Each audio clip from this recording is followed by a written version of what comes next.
Chapter 22. "This encryption is pathetic," Sloane said. "It's like they want me to hack their files." She was sitting cross-legged on the end of her bed, her laptop balanced on her knees. Her fingers flew across the keys as she worked on breaking through the protection on the pilfered USB drive. A stray piece of blonde hair drifted into her face, but she didn't seem to notice. "Done."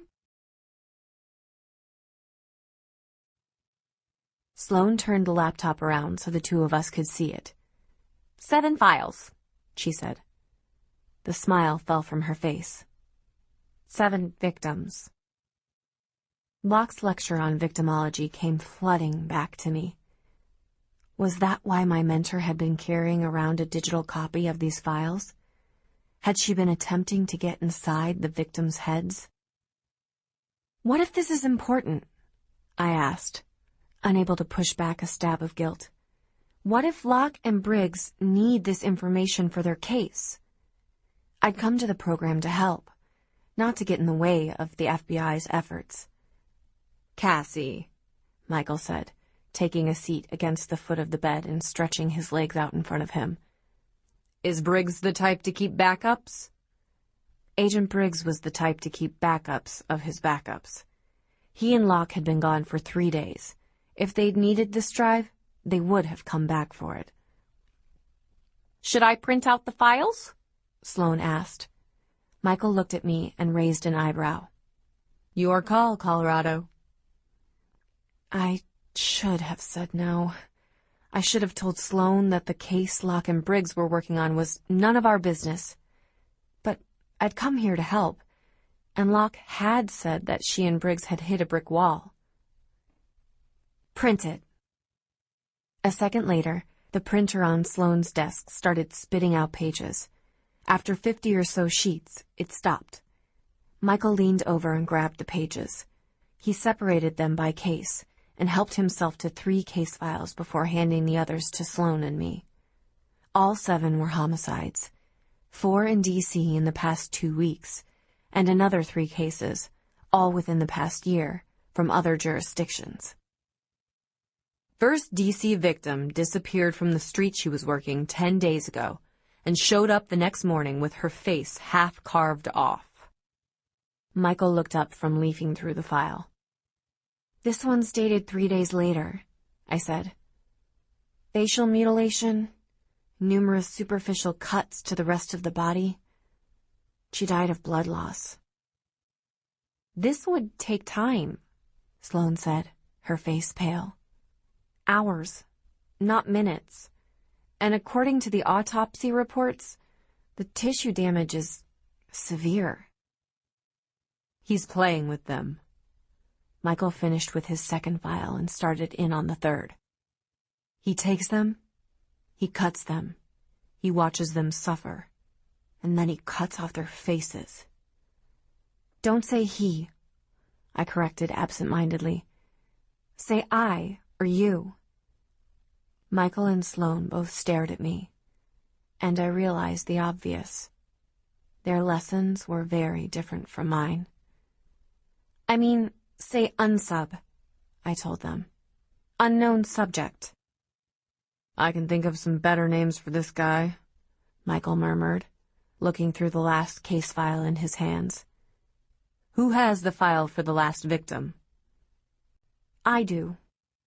Sloane's voice was quiet, and suddenly, she looked very young. She was a palm reader in DuPont Circle. For a second, I thought Sloane might actually put the file down, but then her features went suddenly calm. "A person is 10 times more likely to become a professional athlete than to make a living reading palms," she said, taking refuge in the numbers. Most killers have a type, I thought, falling back on my own lessons. "Do any of the other victims have ties to the psychic community, astrology, or the occult?" Michael turned back to the 2 reports in his hand. "Lady of the evening," he said, "another lady of the evening, and a telemarketer who worked at a psychic hotline." I glanced down at the 2 files in my hand. I've got a 19-year-old runaway and a medium working out of Los Angeles. 2 different kinds of victims, Michael observed. Prostitutes, drifters, and runaways in column A. People with a tie to the occult in column B. I fished before photos of the victims out of my files and gestured for the others to do the same.